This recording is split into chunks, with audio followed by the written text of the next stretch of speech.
कॅपराऊंड 2चं जे option form feeling आहे ते आजपासून सुरू झालं आहे आणि 3 दिवसांचा वेळ CET सेलने दिला आहे. त्यामुळे घाई गडबडीमध्ये आजच लवकरात लवकर फॉर्म वगैरे काही सबमिट करू नका, वेळ बऱ्यापैकी आहे. आता एक गोष्ट लक्षात ठेवा, हे जे ऑप्शन फॉर्म फिलिंग आहे ते नक्कीच खूप खास आहे. कारण का कॅपराऊंड 1ला ॲटलिस्ट तुमच्याकडे काही आयडिया नव्हती. आता तुम्हाला अंदाज आला आहे की फॉर्म कसे भरायचे, कॉलेजेस कसे सिलेक्ट करायचे, ते कसे वगैरे कॉलेजला प्रेफरन्स देऊन ते सगळे सबमिट करायचं. त्यामुळे या गोष्टी तुम्हाला कॅपराऊंड 1मधून समजल्यात.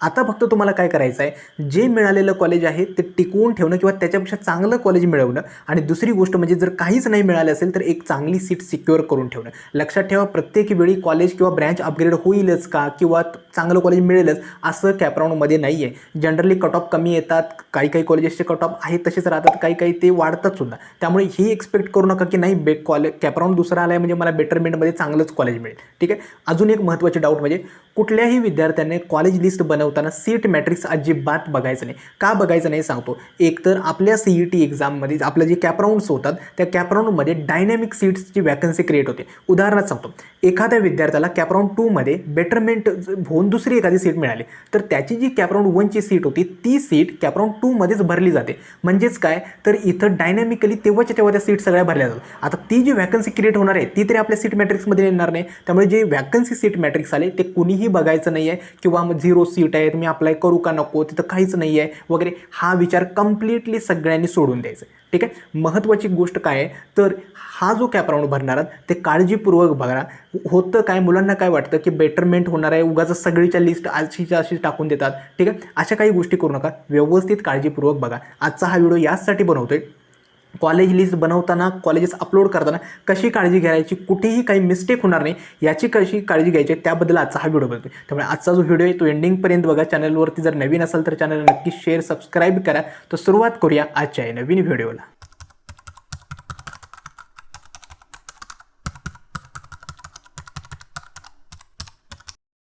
आता ऑप्शन फॉर्म फिलिंग करण्याआधी मी तुम्हाला 2 गोल्डन रूल्स सांगतो. हे 2 रूल जर तुम्ही डोक्यामध्ये फिट करून ठेवलेत तर तुम्हाला म्हणजे ऑप्शन फॉर्म भरताना वगैरे किंवा कॉलेज लिस्ट बनवताना काही अडचण येणार. पहिला रूल लक्षात ठेवा की एखाद्या विद्यार्थ्याला पहिला रूल काय, एखाद्या विद्यार्थ्याला कॅप 1ला एखादी सीट मिळाली. ठीक आहे. त्या विद्यार्थ्याने काय केलं, बेटरमेंट केली आणि तो कॅपराऊंड 2च्या सीटसाठी आता ऑप्शन फॉर्म भरतोय. कॅपराऊंड 2ला समजा त्या विद्यार्थ्याला एखादी नवीन सीट भेटली तर त्याची कॅपराऊंड 1ची सीट ऑटोमॅटिकली कॅन्सल होणार. त्यामुळे तुमच्याकडे चॉईस नाही आहे की मला ही सीट मिळाली ती ही घेऊ की ती घेऊ. ठीक आहे. त्यामुळे हे लक्षात ठेवा, कॅपराऊंड 2ला नवीन सीट मिळाली ना, मागची सीट आपली जाणार आहे. ठीक आहे. त्यामुळे काळजी काय घ्यायची आहे, तर मिळालेल्या सीटपेक्षा चांगलीच सीट कशी कॅपराऊंड 2ला मिळेल याच्यासाठी प्रयत्न करायचे. उगाच लोअर कॉलेजेस वगैरे काही ॲड करायचे नाही. दुसरं आहे ते म्हणजे काय, समजा एखाद्या विद्यार्थ्याला कॅप 1ची सीट मिळाली होती, त्याने बेटरमेंट करून तो कॅपराऊंड 2मध्ये आला. कॅपराऊंड 2मध्ये त्या विद्यार्थ्याला एकही सीट मिळाली नाही. ठीक आहे. तर एकही सीट मिळाली तर तो काय करू शकतो, कॅप 1ची सीट जी आहे ती तुमची सेफ असणार आहे. त्यामुळे काळजी करू नका. आणि ती जी सीट सेफ आहे ती घेऊन तुम्ही कॅपराऊंड 3ला पण जाऊ शकता किंवा त्या कॉलेजला ॲडमिशनसुद्धा घेऊ शकता. हा होता सेकंड रूल. ठीक आहे. आणि थर्ड एक जो आपला ऑटो फ्रीजचा रूल आहे त्याच्यामध्ये काय सांगतं, तर कॅपराऊंड 1ला जसा आपल्याला पहिला ऑप्शन मिळाला तर ऑटो फ्रीज होतं, तसंच कॅपराऊंड 3ला काय, पहिले 3 जर ऑप्शन्समधून एखादं कॉलेज मिळालं, ठीक आहे, तर ते ऑटो फ्रीज होणार, तुम्ही कॅपराऊंड 3ला पार्टिसिपेट करू शकणार नाही. मग हे अवॉइड करायचं तर अशी कॉलेजेस ठेवा जी आपल्या कट ऑफला कधीही मॅच होणार नाहीत. ठीक आहे. हे 3 रूल्स आहेत ते लक्षात ठेवा. ठीक आहे. दुसरं आहे ते म्हणजे काय, कॅपराऊंड 2ला भरपूर मुलांना काय वाटतं की कॅपराऊंड 1चीच लिस्ट आपल्याला ठेवावी लागते, त्याच्यात ॲड रिमूव्ह वगैरे काही करता येणार. असं काही नाही आहे. कॅपराऊंड 2ची लिस्टमध्ये तुम्ही कॉलेजेस ॲड करू शकता, रिमूव्ह करू शकता, त्यांना रिअरेंज करू शकता आणि सगळ्या गोष्टी तुम्ही कॅपराऊंड 2मध्ये करू शकता. काही इश्यू येणार नाही. ठीक आहे. मग आता लक्षात ठेवा, मी थोडक्यात सांगतो की कॅपराऊंड 2ला तुम्हाला कुठली कॉलेजेस ॲड करायचे आहेत किंवा कुठली कॉलेजेस ठेवायचे आहेत. एक छोटं उदाहरण सांगतो. एखाद्या विद्यार्थ्याला समजा, एक पुण्यामधलं मी कॉलेजचं उदाहरण देतो. पुण्यामधल्या एखाद्या कॉलेजमध्ये उदाहरणार्थ मी म्हणतो MMIT लोहेगाव, मराठवाडा मित्रमंडळ इन्स्टिट्यूट ऑफ टेक्नॉलॉजी लोहगावचं कॉलेज मिळालं. ठीक आहे. त्याची कम्प्युटर इंजिनिअरिंग ब्रँच मिळाली. आता विद्यार्थ्याला कम्प्युटर इंजिनिअरिंग ब्रँच मिळाले, तो विद्यार्थी कॅपराऊंड 2ला आला आहे बेटरमेंट करून. तो बेटरमेंट करून आला आहे याचा अर्थ काय, त्याला मिळालेल्या कॉलेजपेक्षा चांगलीच कॉलेजेस हवेत हा त्याचा उद्देश आहे. ठीक आहे. नॉट की MMIT पेक्षा अजून लोअर कॉलेजेस पण हवेत. ठीक आहे. बेटरमेंटचा अर्थ हाच आहे की मिळालेल्या कॉलेजपेक्षा चांगली कॉलेजेस त्याला मिळालेत. मग तो काय करेल, कॅपराऊंड 2ला ज्यावेळी लिस्ट भरणार आहे, ठीक आहे, त्यावेळी मराठवाडा मित्रमंडळ इन्स्टिट्यूट ऑफ टेक्नॉलॉजीच्या कम्प्युटर इंजिनिअरिंग ब्रँचपेक्षा जे काही चांगले ऑप्शन्स आहेत तोच तो नक्की कॅपराऊंड 2ला त्यानं भरायचे. ठीक आहे, नॉट की त्याच्यापेक्षा लोअर कॉलेजेस पण भरायचे. नाहीतर काय होईल, समजा ओके या कॅपराऊंडमध्ये समजा एखाद्या लोअर कॉलेजचा कट ऑफ त्याला मॅच झाला तर ही सीट ऑटोमॅटिकली कॅन्सल होईल आणि ती सीट राहील हातात. त्यामुळे काळजी काय घ्यायची आहे, मिळालेल्या कॉलेजपेक्षा चांगलीच कॉलेजेस कॅपराऊंड 2च्या लिस्टमध्ये असली पाहिजे. म्हणजे तुम्हाला पुढे जाऊन रिग्रेट वाटायला नको की माझी कॅपराऊंड 1ची सीट बरी होती, मी उगाच कॅपराऊंड 2ला सीट भरल्या. ठीक आहे, त्यामुळे काळजी काय घ्यायची, अशी कॉलेजेस ठेवा जिथं आपल्याला सीट मिळाली तर आपल्याला कॅपराऊंड 1ची सीट गेल्याचं रिग्रेट होणार नाही किंवा दुःख वाटणार नाही, गेली तर जाऊ देत. ठीक आहे, मात्र कॅपराऊंड 2ला आपल्याला जी चांगली सीट मिळणार त्याच फक्त तुम्हाला ओके कॅपराऊंड 2ला ठेवायचं. ओके, ही सगळ्यात महत्त्वाचं रोल आहे. आता उदाहरणार्थ सांगतो की एखाद्या विद्यार्थ्याची सपोज ही कॉलेज लिस्ट आहे. ठीक आहे, त्याने 4, 5 अशा सगळ्या सिक्वेन्सने नंबर ठेवले आणि त्याला सपोज 12 नंबरचं जे कॉलेज आहे ते कॅप 1ला मिळालेलं आहे. ठीक आहे, अजिंक्य DY पाटीलचं कम्प्युटर इंजिनिअरिंग. ठीक आहे, मग आता साहजिकच आहे की त्या मुलानं काय करेल की आता मी कॅपराऊंड 1च्या लिस्टमध्ये हे कॉलेज मला 12 नंबरला होतं, ते मला मिळाले. आता ही कॉलेजेस मी कॅपराऊंड 1ला मुद्दामून खाली ठेवली होती कारण का मला ती नको होती किंवा या मिळालेल्या कॉलेजपेक्षा ही लोअर आहेत. ठीक आहे, मग तू काय करेल, ही कॉलेजेस आता कॅपराऊंड 2ला मी ॲडच करणार नाही, यांना तू कम्प्लिटली इग्नोर करून टाकेल. ठीक आहे, आणि राहिला प्रश्न, आता तू काय विचार करणार कॅपराऊंड 2ला की जी अजिंक्य DY पाटील स्कूल 12 नंबरचं जे ऑप्शन्स आहे त्याच्या कम्प्युटर इंजिनिअरिंगच्या वरती जे ऑप्शन्स आहेत त्यांचा तो नक्की विचार करणार. आता तिथंसुद्धा काय गोंधळ आहे सांगतो. याला मिळालेलं आहे अजिंक्य DY पाटीलचं कम्प्युटर इंजिनिअरिंग. ठीक आहे, आणि वरती जर बघाल तर JSPM हडपसरचा AIDS ब्रँच आहे किंवा इथं इंदिरा कॉलेजची IT ब्रँच आहे. मग इथं प्रश्न निर्माण होतो की मला कम्प्युटर इंजिनिअरिंग ब्रँच मिळाले, मग सपोज जर मला इंदिराची IT मिळाली तर होईल काय, तर त्या कॉलेजमध्ये ब्रँच सॅक्रिफाईस करावं लागेल किंवा JSPMमध्ये AIDS करावं लागेल. मग हा डिसिजन तुम्हाला घ्यावा लागणार की एखाद्या कॉलेजची एखादी चांगली ब्रँच मला मिळालेली आहे, मग वरच्या कॉलेजेसमध्ये जी मी ठेवतोय त्याच्यामध्ये ब्रँच कुठली ठेवायची.